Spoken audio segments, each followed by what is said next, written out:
Hello. In this clip from our Justia webinar, your bar license is trapped in the 20th century, or is it? Multi-jurisdictional rules and proposed changes. Charity Anastasio and Maiko Buchdahl offer a deeper understanding of the rules around multi-jurisdictional practice and the unauthorized practice of law, especially rules of professional conduct 5.5 and 8.5. Remember, if you want to see more Justia videos on law practice and legal marketing, be sure to subscribe to our channel. Thank you, Nina. What a great introduction. Quite a pro. So she already introduced us. Anything you want to add to that, Micah? No, I'm just, I always enjoy doing programs with you, Charity, because we disagree on a lot of things. And so I always compare them to an episode of Pardon the Interruption on ESPN. But this is a great topic, and it's something that really impacts pretty much every lawyer, regardless of practice, regardless of geography around the country. I also like presenting with you, not just because we spar occasionally, but because I think it is a really interesting topic that we get to talk about here. And it's just always really interesting to hear your perspective, even though it's not always mine. So high level, what we're going to cover today is getting a deeper understanding of the rules around multi-jurisdictional practice and the unauthorized practice of law, especially Rule of Professional Conduct 5.5 and 8.5. 5.5 is your multi-jurisdictional practice rule, and 8.5 is choice of laws or jurisdiction, depending on what state you're in. Grasping sort of the patchwork of lawyer marketing rules that also interact with that. And then, getting the scoop on the proposed changes to 5.5, at least as much as we know, right? Sure. I mean, I think, the interesting thing about 5.5 is that, it's the reason I care about it is that I'm working with law firms on business development efforts, and more, the MJP, came into play in terms of issues of unauthorized practice of law and multi-state jurisdiction. And so the more it came into play, the more I had to sort of study it and learn about it and sort of follow its route through the various organizations we'll talk about. Right, like it's used as a weapon by law firms. So what's really happening here? We have pressures from lawyers, I think, who want to expand their practice, who believe that they can practice law across a border similar to the way that they drive across the border and still remember how to drive their car. They drive from New Jersey to Philadelphia. They do not then forget everything that they're doing. And then the rules, which really contradict that. And the rules come from the rules of professional conduct in each state. But also there's I think one of the pressures is that we don't have what the actual definition of the practice of law is in those ethics rules. It's usually in case law, and it's different from state to state. And then that's not even taking into account the federal system, which is defined it in other things. There's the immigration law defines the practice of law in the CFRs and the regs. And in some ways, I don't think that that might be a moving target, right? What the practice of law has got a lot of pressure on it. And that also comes from this access to justice puzzle that we always seem to say, and this is going to solve the access to justice puzzle. And then it doesn't. And the next move, the limited license legal technician, for example, this is going to solve the access to justice problem. And then it doesn't. Or this other option might, and then it doesn't. And then just obviously there's modernization. And what our clients expect from us is that we can practice anywhere, anytime. What our tools offer us is that we can practice anywhere, anytime. And yet what the rules say does not necessarily support that.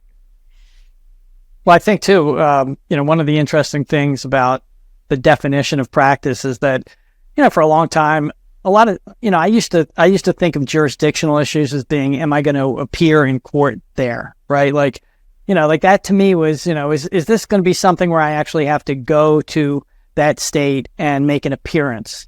Like that to me was practice of law, right? Like, and not, do I happen to be doing something involving the legal practice in a hotel room in the city, in your state, right? So I think really the sort of the expansion of what practice, what the practice definition, and a lot of it in the end is really, I think it's driven by economics and it's driven by turf, right? Which they go hand in hand. Right. And really, to me, the practice of law is less and less about courts and more about settlement, contracts, administrative agencies and government, all of these other things that are transactional in nature, and yet still usually has an element of practice. And discipline counsel may or may not think that is, the unauthorized practice of law, because the classic rule is where you're sitting. But we'll get to that. So, recapping the pressures, really, modern world says it's possible, but the rules might not say it's acceptable. Micah, what's the history on 5.5? Rule of Professional Conduct 5.5. So, looking at this slide, I always laugh about the 2020 Commission because I think it started in the 90s and we're in 2024 and a lot of places haven't implemented it yet. So it kind of reminds you of the speed of light in the bar world in terms of looking at rules. But, most recently, the Association of Professional Responsibility Lawyers, which I'm a part of, had proposed changes to 5.5 in line with, charities thinking, right?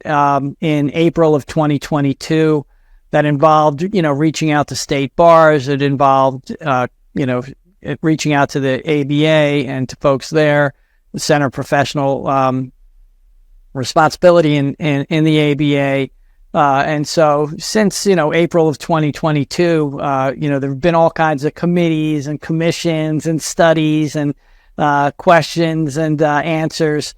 But the reality is that, as far as I'm concerned, outside of a couple of states that have tweaked 5.5 in recent years, I haven't seen it moving very quickly. I don't think there are a lot of changes. And ABA Journal reporter just asked you and I, yesterday, whether there had been any changes since February, and we kind of laughed, because of course there aren't any significant changes since that time. So it's kind of wading its way through, and I think what we'll talk about, in regard to different attitudes and approaches by different states is going to really impact what ends up happening, because again, I don't believe that there'll ever be true uniformity across the board nationally. But there can be tweaks and there can be pressures, again, sort of tied to the almighty dollar, that might make some of these things move a little quicker.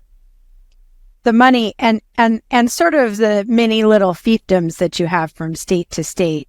And that 2020 Commission, to my view, they sort of missed an opportunity there where they really could have made a significant change that would have made a lot of sense, and they didn't. And this is where, we beg to differ, right? Is that you say, well, nothing has really changed. And I look at the rules on a daily basis with the immigration lawyers and figuring out which rule applies and, what that 5.5, where that actual authorization is for a federal practitioner to practice anywhere is a little different in each state. And I think that because they didn't come up with a rule that really accounted for reality in the way that it is, I think a lot of states are changing this rule, but they all change it to their own little specifications. And so it gets really complicated to try and understand the full scope. I think more have changed than you think, though. I think it's more than a few. Well, I think, again, like it's they might have made changes, but there's not uniformity. And I think if you think about the 2020 Commission and you think about when they started talking and how different the world is today from when they started their commission, pre-COVID, a lot of changes, right? In terms of the way the competition is ramped up, technology, et cetera. Like all those things are a lot different from when that commission got started. And the other area, that I always remind people of when we talk about model rules is that they're model rules, right? They're not actually real rules anywhere. Like states adopt model rules. They adopt parts of model rules. They make changes. They have differences in their ethics opinions, in their comments. But in the end, the state decides, what they're going to do. Yep. And every state has its own texture and character, not surprisingly.